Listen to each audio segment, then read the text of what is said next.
अस्सलामुअलैकुम जी फ्रेंड्स। आज का जो हमारा टॉपिक है वो है आयन एंड मॉलिक्यूलर आयन। हम लोगों ने सीरीज स्टार्ट की हुई है एफएससी पार्ट 1 की केमिस्ट्री की। चैप्टर नंबर 1 है बेसिक कंसेप्ट। इसी सीरीज में आज का जो हमारा टॉपिक है वो है वीडियो नंबर 4 है ion and molecular ion. Okay, तो आइए स्टार्ट करते हैं। बिस्मिल्लाहिर्रहमानिर्रहीम, सल्लल्लाहु अला मुहम्मद सल्लल्लाहु अलैहि वसल्लम।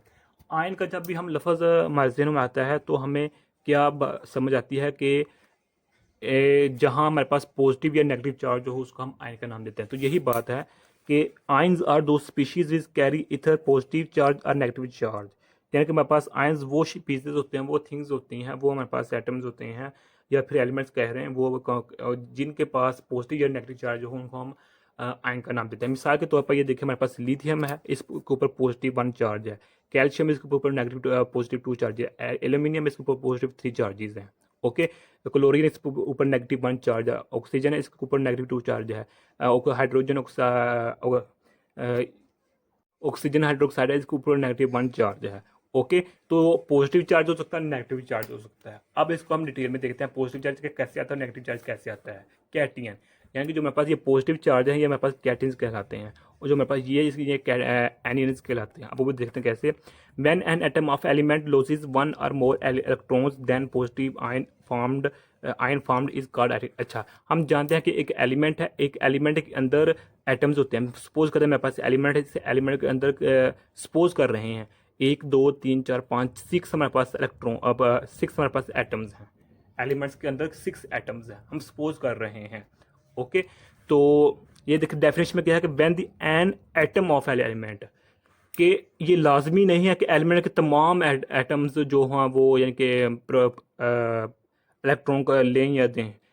किसी भी एलिमेंट का एक एटम जो कि इलेक्ट्रॉन ले या दे वो आयन बन जाता है। तो इधर अगर ये एटम क्या कर रहा है, अगर ये मेरे पास एटम एक इलेक्ट्रॉन दे रहा है, लूज कर रहा है, तो मेरे पास इसके ऊपर क्या आ जाएगा, पॉजिटिव चार्ज आ जाएगा।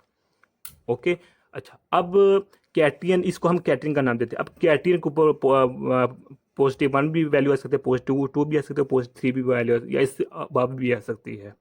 ओके, वो डिपेंड करता है कि ये एटम अगर 2 इलेक्ट्रॉन खारिज कर रहा है तो इसके ऊपर 2 पॉजिटिव चार्ज आ जाए, ये 3 इलेक्ट्रॉन खारिज कर रहा है तो इसके ऊपर 3 पॉजिटिव चार्ज आ जाए, या इसको हम इस तरह लिख सकते हैं। ओके, एग्जाम्पल देखें। एग्जाम्पल में हमारे पास ये क्या है, ये दी गई एग्जाम्पल। तो फॉर्मेशन में देखें क्या है कि सपोज करें हमारे पास ये एक एटम है जिसको हम ए से डिनोट कर रहे हैं। तो अगर ये एक इलेक्ट्रॉन खारिज करेगा तो इसके ऊपर एक पॉजिटिव चार्ज आ जाएगा। ओके, अगर ये 2 इलेक्ट्रॉन खारिज करेगा इसके ऊपर 2 पॉजिटिव चार्ज है। अगर ये 3 करेगा तो इसके ऊपर 3 पॉजिटिव चार्जेस आ जाएंगे। ओके, यानी कि ये इसके ऊपर, यानी कि सपोज कर रहे हैं हमारे पास ये एम है, ये हमारे पास का एटम है। अगर हमारे पास एम एक इलेक्ट्रॉन खारिज करता है तो इसके ऊपर 1 पॉजिटिव चार्ज आ जाएगा। अगर ये 2 इलेक्ट्रॉन खारिज करता है तो इसको 2 पॉजिटिव चार्ज आ जाएगा। अगर ये 3 करता है इलेक्ट्रॉन खारिज करता है तो इसके ऊपर 3 पॉजिटिव चार्जेस आ जाएंगे। ओके, यही लिखा हुआ है इधर। अब हम बात करते हैं एनियंस की या अनाइंस की। When an atom of element, जाएंगे एलिमेंट का कोई भी एटम जब इलेक्ट्रॉन को हासिल करता है, बाहर से इलेक्ट्रॉन हासिल करता है, तो हमारे पास उस पर नेगेटिव चार्ज आ जाते हैं, और नेगेटिव चार्ज को हम क्या नाम देते हैं, एनियंस का या अनाइंस का नाम देते हैं। ओके, तो when an atom of element gains 1 और more electrons then negative ion form is called anions. Okay, example तो हमारे पास ये एग्जाम्पल है। फॉर्मेशन देखें, सपोज करते हैं हमारे पास ये बी क्या हमारे पास एटम है। अगर ये एक इलेक्ट्रॉन हासिल करे तो इसके ऊपर एक नेगेटिव चार्ज आ जाएगा। अगर ये हमारे पास 2 इलेक्ट्रॉन्स हासिल करे तो इसके ऊपर 2 नेगेटिव चार्जेस आ जाएंगे। अगर हमारे पास ये यही 3 इलेक्ट्रॉन्स हासिल करता है, गेन करता है, तो इसके ऊपर 3 नेगेटिव चार्जेस आ जाएंगे। ओके, तो यही एग्जांपल इधर दी गई हुई है। अब हम बात करते हैं कि पॉली एटॉमिक आयंस क्या होते हैं। अच्छा, ये प्रॉपर्टीज कैटन आयंस की डिफरेंट होती है, तो हमें पहले पता है कि अगर इलेक्ट्रॉन खारिज हो रहे हैं या तो उसकी प्रॉपर्टी अलग होगी, अगर वो गेन कर रहा है इलेक्ट्रॉन उसकी प्रॉपर्टी डिफरेंट होगी। ये तो कॉमन सी बात है। अब हम बात करते हैं पॉली एटॉमिक आयंस की। पॉली एटॉमिक, पहले हमें ये पता होगा कि पॉली एटॉमिक किसको कहते हैं। पॉली एटॉमिक उसको कहते हैं जिसमें 2 या 2 से ज़्यादा एटम्स मौजूद हों, हम उसको पॉली एटॉमिक का नाम देते हैं सिंपली। वरना अगर 2 एटम्स हैं तो उसको हम डाई का नाम देते हैं, अगर 3 है तो ट्राई का नाम देते हैं, अगर 4 है तो टेट्रा, अगर 4 से ज़्यादा तो टेट्रा का। लेकिन हम सिंपली तौर पर ऐसे ऐसे एलिमेंट्स, ऐसे कंपाउंड जिसमें 2 या 2 से ज़्यादा हमारे पास एटम्स, उसको हम पॉली एटॉमिक का नाम देते हैं। ओके, तो जब उनमें से कोई इलेक्ट्रॉन खारिज होता है या हासिल होता है तो उसको हम पॉली एटॉमिक आयंस का नाम देते हैं। मिसाल को तो भाई एग्जांपल दी गई हुई है। ओके, ये देख नेगेटिव चार्ज, इसको नेगेटिव, ये भी नेगेटिव, ये भी ये दे, ये याद रखिएगा कि पॉली एटॉमिक आयंस में जो हमारे पास नेगेटिव आयंस है वो ज़्यादा होते हैं, लेकिन जो हमारे पास पॉजिटिव आयन है वो कम होता है। जिस तरह ये एग्जाम्पल दी गई है NH4+ की। ओके, ये मेरे पास पॉजिटिव पॉली एटॉमिक आयन की एग्जाम्पल है, ये नेगेटिव पॉली एटॉमिक आयन की एग्जाम्पल्स हैं। ये एमसीक्यूज आ सकता है कि जो पॉली एटॉमिक आयंस है किस में ज़्यादा अबंडेंस में होते हैं, तो वो नेगेटिव फॉर्म में ज़्यादा होते हैं। ओके, तो अब जो मेरे पास सेकंड पार्ट है वो है मॉलिक्यूलर आयन। अगर मॉलिक्यूलर आयन, तो मॉलिक्यूलर, सबसे पहले देखें मॉलिक्यूल किसे कहते हैं। ओके, इसको हम पिछली वीडियोस में यहाँ के डिटेल से बात कर चुके हैं। ये देखें, जो हमारे पास वीडियो नंबर 3 है, इंट्रोडक्शन ऑफ मॉलिक्यूल, इसमें हम डिटेल से बात कर चुके हैं कि मॉलिक्यूल किसे कहते हैं।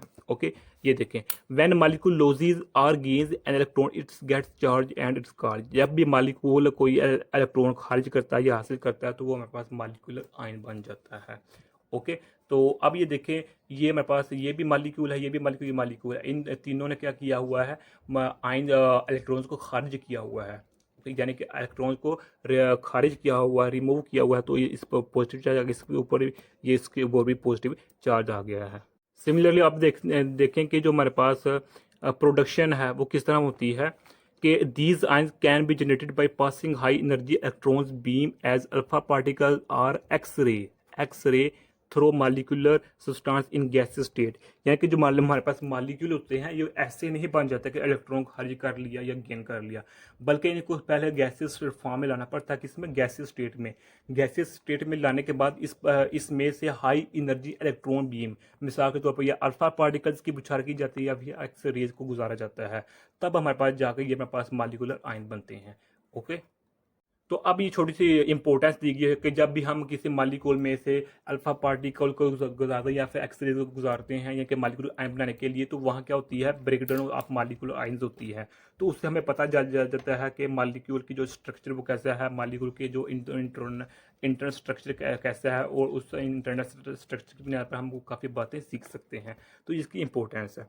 अब यहाँ छोटा सा ध्यान कीजिएगा कि मॉलिक्यूल और पॉली एटॉमिक ये ऑलमोस्ट सेम ही होते हैं, क्योंकि पॉली एटॉमिक में भी हमारे पास एक, दो या दो से ज़्यादा एटम्स होते हैं, जबकि मॉलिक्यूल्स में भी दो या दो से ज़्यादा एटम्स होते हैं, जैसे कार्बन और हाइड्रोजन।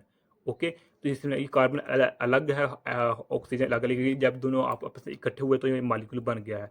इसी तरह जब नाइट्रोजन दो नाइट्रोजन आपस में मिलते हैं, वो अगरचे वो सेम ही ग्रुप से या सेम ही पीरियड से ताल्लुक़ रखते हैं, तो वो भी मॉलिक्यूल बन सकता है। तो बाज़ औक़ात हम पॉली एटॉमिक को हम मॉलिक्यूल का नाम देते हैं, या फिर मॉलिक्यूल का हम पॉली एटॉमिक का नाम भी नाम देते हैं बाज़ औक़ात, लेकिन ऐसा कभी कभार होता है। तो यही आज का मेरा सा टॉपिक था। जज़ाकल्लाह खैर। अगर आप लोगों ने अभी तक हमारा चैनल पाक एम एन अकेडमी इसको सब्सक्राइब नहीं किया तो प्लीज़ सब्सक्राइब कर दें। जज़ाकल्लाह खैर। अस्सलामु अलैकुम रहमतुल्लाहि व बरकातुहू।